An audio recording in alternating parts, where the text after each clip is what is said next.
Avec nous à Pan M360, nous avons la metteur en scène Julie Daou et le compositeur Denis Goujon qui se penche sur un concert-spectacle familial destiné aux 5 à 9 ans qui s'intitule Biscuits, tempêtes et mélodies. Bonjour, messieurs, dames. Bonjour, Alain. Denis Goujon, vous nous avez habitués à de la musique pour adultes. Je pense que c'est la première fois avec vous que je parle de musique pour enfants. Vous vous êtes sûrement prêté à l'exercice auparavant, mais dans ce cas-ci, c'est spécial. En fait, j'en ai fait beaucoup. Hein.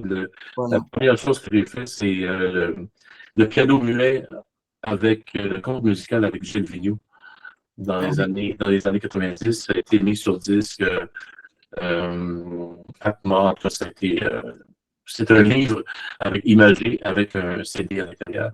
Puis après ça, avec la SMCQ, j'ai fait beaucoup de musique pour les jeunes du primaire, de courtes chansons. Les dernières en date sont des textes que les enfants eux-mêmes ont écrits pendant la pandémie et que j'ai mis en musique et qu'on a chanté. Ça a été chanté par plein d'écoles. C'est diffusé dans les commissions scolaires et tout.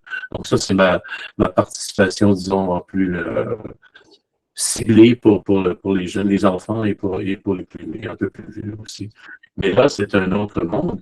Et d'ailleurs, il faut tout de suite dire que Julie n'est pas juste la metteur en scène, elle est l'autrice du texte. Donc, ce qui a supposé une collaboration quand même assez importante entre nous deux. Voilà. Oui, excusez mon omission, Julie. C'est vrai, vous avez signé le texte, vous faites la mise en scène, la mise en situation.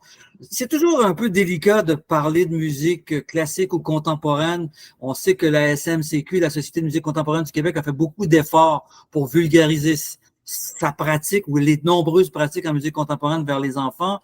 Le monde classique fait régulièrement des concerts destinés aux enfants, mais c'est quand même délicat comme exercice. C'est complexe pour éviter les clichés, être original, mais en même temps, vraiment mobiliser les enfants, n'est-ce pas? Oui, mais en même temps, dans ce contexte-là, je trouve que l'exercice, en fait, parce que juste pour peut-être préciser un peu, c'est vraiment un spectacle de théâtre. Ça, c'est mon chien qui baille à côté. Donc, c'est vraiment un show de théâtre, mais qui fait un peu, si on veut, la promotion de la musique. Donc, qui met la musique à l'avant. La musique, en fait, devient un des personnages de l'histoire, quelque part. Fait qu'à ce moment-là, il n'y a pas de souci, comment dire, pédagogique qui doit passer par le véhicule du spectacle. Ça sert vraiment juste à stimuler l'imaginaire des enfants, puis finalement, à leur faire rendre compte que la musique est partout, puis qu'on peut s'en faire une amie pour combler un peu parfois l'ennui ou pour stimuler l'imaginaire. Fait que c'est un peu de cette façon-là qu'on a réfléchi à ce spectacle-là. Oui. Ça vient, si je peux rajouter, l'idée vient quand même de Valérie Milot, qui a conçu, qui a sa compagnie de Alémone 47, qui a sa compagnie de théâtre, du spectacle, si on veut, pas théâtre, mais théâtre et musique, et qui, elle, a suggéré d'avoir une histoire, justement, dont les instruments sont au premier plan. Et c'est ce qui a été déterminé. Donc, il y a la présence d'instruments, mais il y a aussi beaucoup, et ça, je l'ai bien compris, la présence de l'écoute. Que ce soit, par exemple, l'orage à l'extérieur, que ce soit le son les sons environnants, de telle sorte que l'enfant, la protagoniste, la jeune Simone, elle est immergée, elle est dans le monde, dans des mondes sonores différents. Alors, avec toutes sortes d'aventures que Julie peut décrire mieux que moi, mais c'est tout ça. Et donc, moi, j'ai eu un travail certainement important de composition de certaines séquences. Donc, cette trame-là, elle s'est construite autant d'un point de vue théâtral que d'un point de vue musical. Donc, il y a eu une interrelation créative entre vous, autant dans le développement du texte que dans le développement de la partition, n'est-ce pas?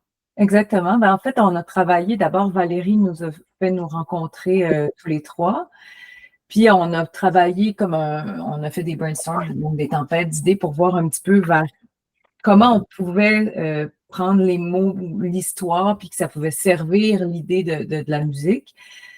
Fait que, en fait, moi, j'écrivais par partie, puis je l'envoyais ensuite à Denis et puis à Valérie pour savoir un petit peu ce qu'ils en pensaient, puis avoir un retour, puis voir comment ça stimulait leur imaginaire à eux. Puis là, ben, on rebondissait un petit peu les uns sur les autres comme ça. Puis parfois, c'était la musique qui induisait le texte, parfois c'est le texte qui induisait la musique. Je trouve qu'il y avait un peu de cercle là-dedans.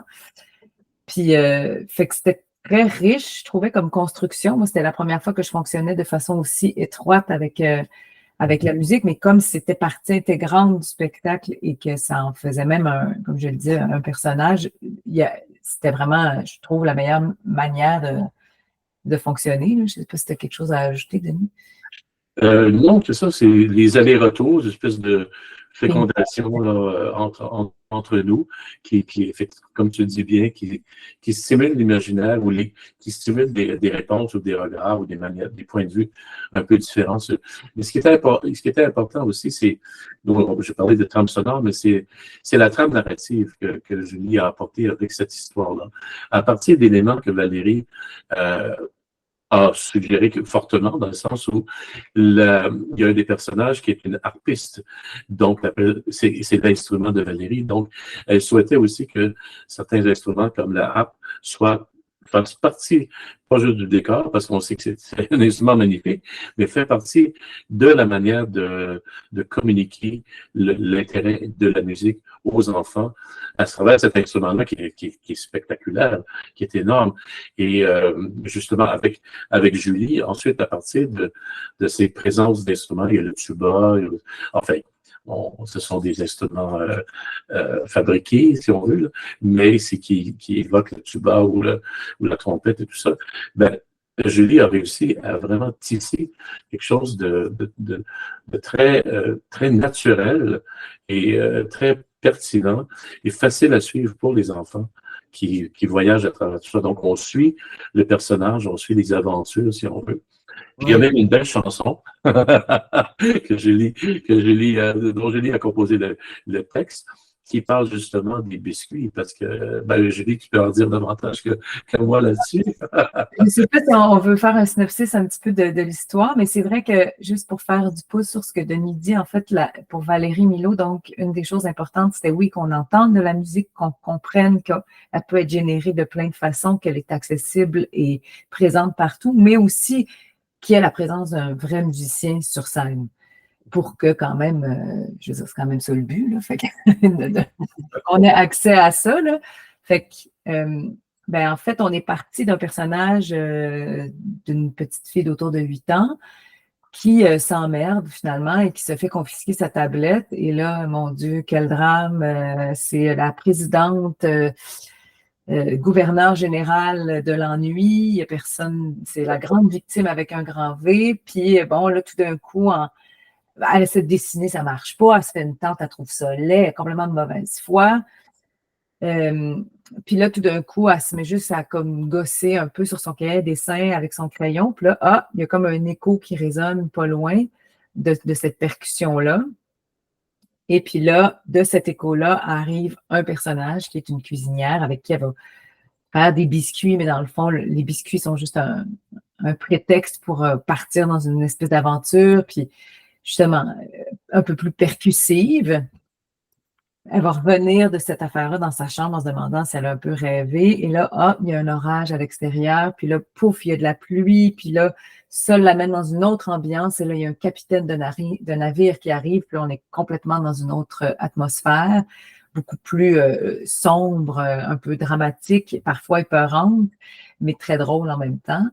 Et donc là, elle rencontre ce capitaine de bateau-là. Puis là, on découvre d'autres instruments, mais comme pour appeler la côte, c'est le tuba. Le capitaine a emprisonné le Mistral avec une trompette, bon, tout ça. Puis à la fin, dans une autre atmosphère encore, on verse un petit peu dans le plus introspectif, intemporel aussi, avec une vieille dame qui a comme 2500 ans et qui joue de la harpe. C'est quand même un beau casse-tête à intégrer dans un décor qui doit se voyager pour faire de la tournée. Et voyager léger autant que possible. C'est ça. C'est difficile à camoufler pour faire un effet de surprise. Là. On sait que Valérie Milot est très intéressée à la dimension scénique du jeu, c'est-à-dire qu'elle a déjà fait un concert, spectacle, haute technologie avec Stéphane Tétrault il n'y a pas si longtemps. Donc, Ouais. ça fait partie de ses préoccupations de faire en sorte que les musiques plus complexes trouvent leur auditoire. Et évidemment, si on fait appel à des gens de votre trempe et du style compositionnel de Denis Goujon aussi, ça veut dire qu'on n'a pas peur de plonger là-dedans.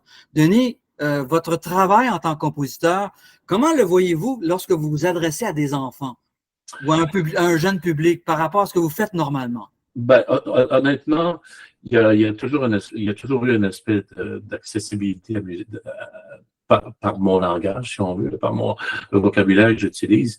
J'aime bien accrocher les gens par l'oreille, puis ensuite les amener plus facilement ailleurs, dans des choses plus difficiles. Mais dans ce cas-ci, je peux vous dire d'emblée que je mets autant d'intelligence et de cœur que les deux créations que je viens d'avoir à l'OSM ou avec Imuzici, tu comprends? Que ce soit grand orchestre, tout ça, c'est du travail de cuisine. Puis même si on parle de biscuits, il y a une simple chanson qui est là. Mais il y a tout ce travail de dire comment, parce qu'il faut dire aussi que j'ai fait beaucoup de musique de scène. Alors, j'en ai fait 12 ou 13 juste avec le théâtre Ubu, avec Denis Marleau et Stéphanie. J'en ai fait au TNM, avec Alexis Martin aussi. Donc, j'ai une certaine expérience comment dire, dans le choix ou dans la manière de suggérer un certain nombre de choses au plan musical, et laisser suffisamment de place aussi pour que les enfants ou le public en général puissent rêver et ne pas nécessairement donc, pas obligé de rentrer ça dans la gorge, c'est-à-dire que les gens ont la liberté oui, effectivement, de rêver et de penser que tout ça c'est une musique qui est très fluide, qui passe d'un état à l'autre la plupart du temps. Et c'est ça qui est important, puis on s'en rend presque pas compte. Hormis la chanson, là, qui est très évidente. La tempête aussi, quand même. même. Et la tempête, mais il y a plein d'éléments, comme ça qui fait que on entre directement dans le cœur de l'action. Moi, ça me permet. Donc, ça veut dire, je joue beaucoup sur la densité des événements, sur le temps que ça prend à l'intérieur, et c'est ce travail très plastique, si on veut, du son, des couleurs, du rythme, qui vient habiter l'espace sonore. Ça, pour moi, alors, encore une fois, que ce soit pour grand orchestre, tout ça, c'est juste que là, c'est concentré d'une manière complètement différente. Au départ, si je peux me permettre, la musique de Denis est très imagée, très évocatrice. C'est un langage j'ai une anecdote parce que ma mère était flûtiste de musique contemporaine. Oui, oui. Puis Denis a écrit une œuvre pour elle qui s'appelle L'oiseau blessé. Puis moi, j'étais petite quand j'ai entendu ça la première fois. Et puis je veux dire, j'ai vu toute l'histoire de cet oiseau-là. Moi, j'ai des images en tête qui me sont restées jusqu'à maintenant. Donc, c'est au départ une musique qui évoque beaucoup. Fait que là, quand il faut servir un propos en plus, c'est vraiment magique. Ben, si je peux préciser, par exemple, pour tout le monde, je ne fais pas de musique de film.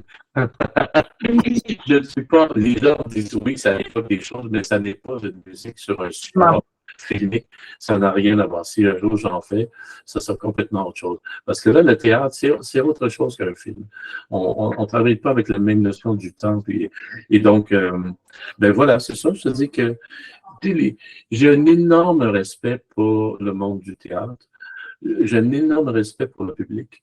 Je pense que si j'ai la chance, l'occasion, le privilège de m'adresser sur une scène ou à travers du monde, de les toucher juste par le son, il faut que ce soit le plus respectueusement possible, tout en leur offrant quelque chose qui, j'espère, soit quand même des fois stimulant intellectuellement ou qui touche au cœur.